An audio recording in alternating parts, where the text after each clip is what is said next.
I am just going to apply some lip balm for some truth. I'll edit this. Cue intro. Hey, Vincent Gwynn here, round 2 of vlogs. So, there's something I want to talk about today, and it's about what people dubbed the bombshell video of Meghan's interview with Oprah yesterday. So, usually I'm not really that into royal families and all that stuff, but I think what we saw yesterday with the interview being released is a historical moment.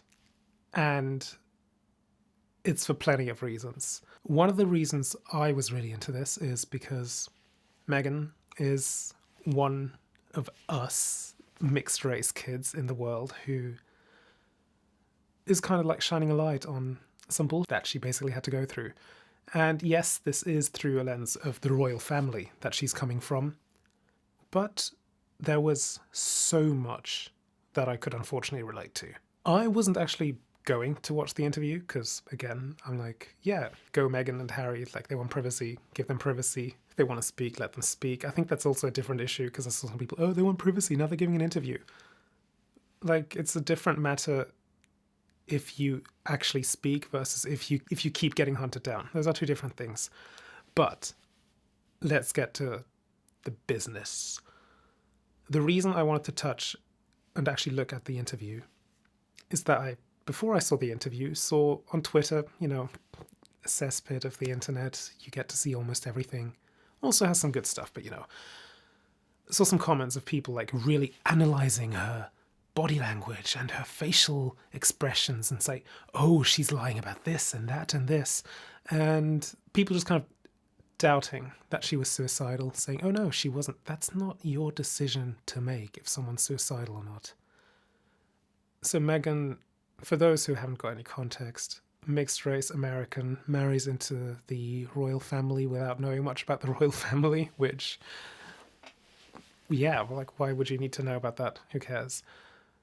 Gets on with Harry, gets married with him, and has to deal with a whole racist institution.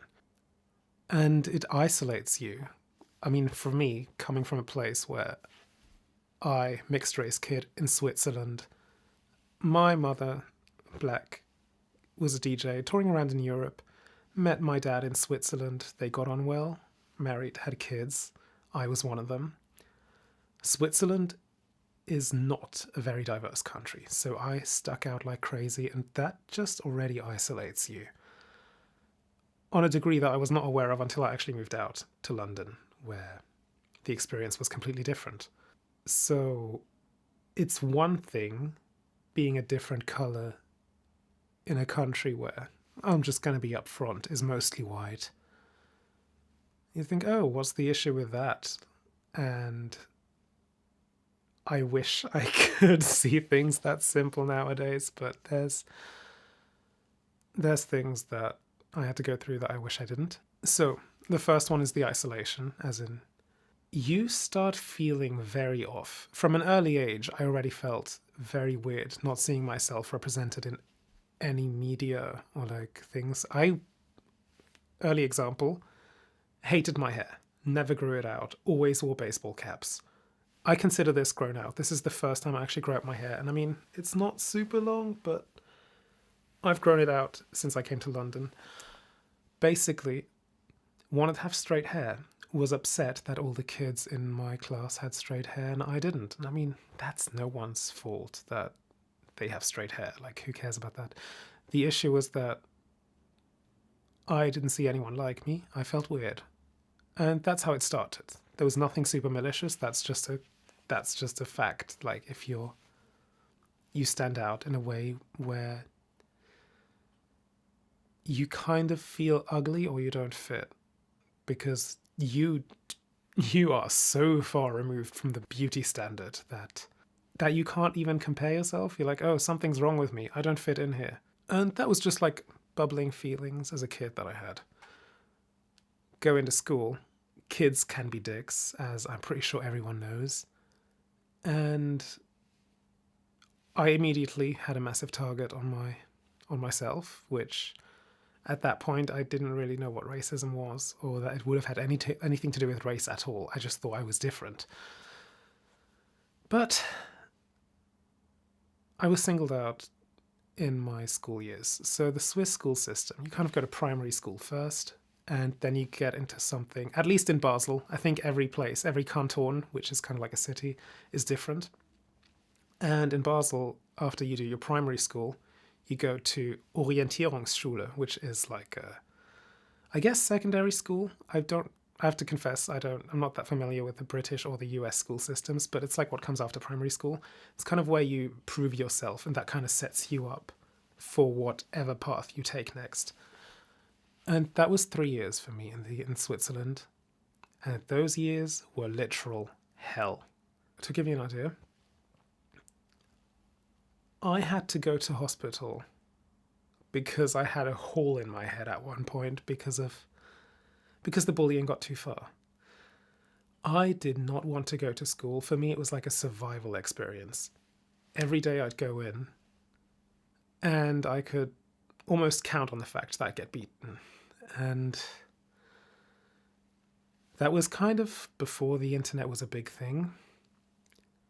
But the telephones were a thing. So you had school bands as well. And by that point, I kind of realized, yeah, this is about race, because they started literally picking on that. Loads of kids who probably forgot all about this stuff, they did, throwing the N-word around, and school bands calling my home to perform songs as soon as someone picked up the phone with like a barrage of racist bullshit, singling me out, harassing my family to a point. And this is kind of where I get to. Like, this goes on. You feel alone. You don't feel like you're part of a community. And that's something mixed kids tend to have as well. Like, you're neither white, you're not black. And I mean, it's not just like white or black, the mixed that you can be. Like, you can be anything. But you don't fit in either category. And I mean, white people definitely don't look at you as white. At least that was for me in Switzerland the case. In black circles, I didn't know or have any black circles in Switzerland, so I can't speak on that. But in the UK, I felt a bit more comfortable and embraced. Even though there was a lot of things culturally that I wasn't in with. But basically, the isolation gets to you. And around the age of 12 or so, which we had some other issues. Our family was going through stuff. I'm not going to go into detail because I want to just tell my story and not the story of my family, which that's all their stuff. I don't want to blast it out for the internet. But around the age of 12, 13, I got suicidal. And when I decided to take a knife in my hand and do something, the only person who was with me in my flat at the time was my grandmother from my father's side. And this is something I've not even spoken to my family about yet. So she was busy with things, and I thought, you know what? I just had enough. I wanted a way out. I wanted to end things because I didn't see a way out. I didn't find or get any help, and basically took a knife and wanted to end myself. My grandmother did notice and stepped in, took the knife away, and was just like really furious and I think kind of in shock with me. It's kind of a haze. Like, most of the memories aren't reliable anyway. Facts are, and I do think those are facts, but I don't know, those are facts because those are things I went through. I was just in such a lost state. It was kind of a limbo. When school is something you dread to go to, not because, the average school experience, but because I don't want to get beaten up. I don't want the racial harassment. I don't want this and that. It's something completely different. And some people found out that I was suicidal, but no one really cared. I had one person close to me, an Italian friend, who, are also kind of seen as minorities in Switzerland, because Switzerland is a very, back then anyway, pure Swiss were the most liked or desired in the country. So he just kind of thought I was really stupid for trying it and confronted me about that. And I think it came out of a place of worry, and there must have been some empathy. But you don't pick that up when you're in that spot. You don't really realize when someone reaches out to you that they are reaching out to you. But shortly after that, things went back to my normal, which was daily beatings and stuff like that. And you'd think that was bad enough, but this all has implications on everything you do and your future. So for me, that meant I couldn't focus on school, because if you're in school and you're trying to survive, you are so on edge that you can't learn. And these years were crucial, because these 3 years of Orientierungsschule, which literally means like schools of orientation, like kind of like you figure out where you go in the future. I basically had terrible marks and couldn't get into the good schools. So I got into the worst school, which means I wouldn't be able to go to university after I finished school. And it also meant that job hunting would be super difficult. Something funny happened though, once I got into the worst schools. Because it's almost like, imagine you get sorted, like top, middle, bottom. I got into bottom. And for the first time, it wasn't majority white in the class that I was in. There were white people, mostly from more problematic backgrounds and things like that. But it was mostly minorities. And I was like, only after I moved out, like it took me many years after that to realize something's off here. It's like how come so many minorities have been sorted into the worst school? And here we come to the discussion about systemic racism. Because I hope now, with my experience, having detailed most of that, it kind of shows you how a system can set you up for failure. And I didn't have a network. I didn't have a community that helped me, so to speak, or supported me in learning. Teachers looked the other way, weren't supportive, expected me to fail, because I think that's quite common knowledge that many teachers, especially back then, I bet you that you must have experienced stuff like that. If you're in a school class, if you had like a black kid or a mixed kid or any kid who wasn't of a majority race, which if you're Western, probably white, I think people expected less of them. And that sets you up for failure. If people expect less of you, you keep, in addition to being good, having to prove yourself, which takes a lot of energy. And for me, that was just impossible with the survival aspect, literally survival from killing myself and from being beaten on a daily basis. You don't have that much energy left. I was basically existing rather than living. Where was I going with this? I don't know. It's a lot to recall. Also, I think I'll have to make several episodes on this because, as you may know or notice, there's a lot to talk about, and 11 minutes doesn't even catch it close. I think I might leave it at that for the school part for now. I'll just say I've been sorted into the worst one. We're mostly minorities, and suddenly I was able to focus because I wasn't a target for bullying anymore. I kind of blended in slightly better. It felt like entering some kind of Twilight Zone, but honestly, I'm going to call it for what it is. It's systemic segregation, and that was going on in the 90s in Switzerland. And that might be shocking to some of you, but to me, that was my normal. Yeah, so it took me a long time to not just recover from that, but to actually get on a level where I can be good at stuff. Because most of my professional life, I'm 30 now, I've spent in entry-level positions, and even then, like even without my history, it's already difficult enough as, like, you have a glass ceiling, and the glass ceiling is usually for women, but it's also for minorities. And it's quite a challenge to, again, prove yourself. Not just be competent, but look competent, because those are two different things, and you have to do extra hard on the second one if you're of a minority, because people have biases, and I'm sure you know of that too. I don't have to explain that to you. There's enough on the internet. You can go look it up. But yeah, to relate that back to Meghan's speech,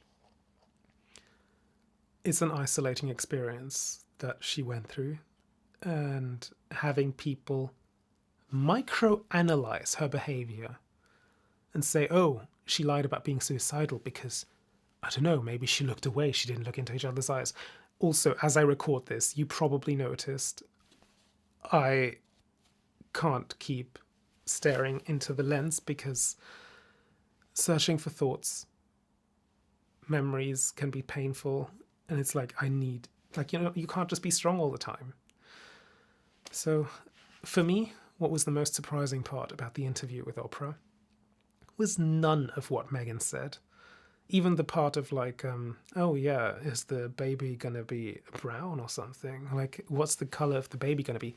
That's not shocking stuff to me. I've lived through that, and I lived through that on a national scale. Like Switzerland, I'm never going to move back for those reasons. But what shocked me most was how supportive Harry was. And the reason that was a shock to me is because I find it, unfortunately, in my history, it has been very rare that someone understood where I was coming from. And he not only understood where she was coming from and what she was going through, he genuinely cared, took big steps to change it, which probably also had to do with his loss with his mother.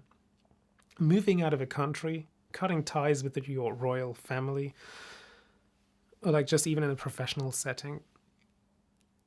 These are big steps, and these are the things that surprised me the most in the interview. How far he would go for someone he loved, and that he understood what she was going through. Like, that's admirable, and something I would like to see more of in the world. So that's one of the reasons I also am sharing this, because hopefully some people can learn what the experience is like for us mixed people, because I'm not a kid anymore.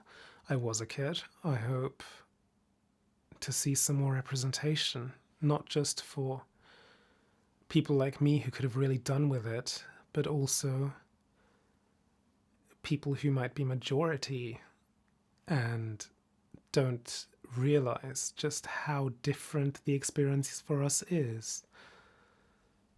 So, yeah, because I think lots of these things are also not that surprising because as a mixed race guy, mixed race, white, black, I think there's a lot in there that black people can relate to, but white people probably not so much, because you probably don't get to have that experience. So that's why I'm sharing it, inviting you into this crazy world that we're all going through. And yeah, I'm wrapping up the video here. Thank you for sticking around, and I might make a part 2 of this if people want to. Let me know in the comments if you want to hear more about that.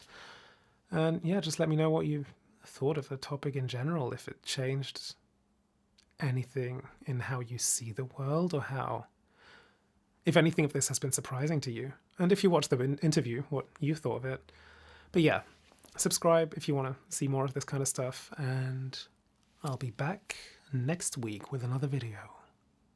Vincent out.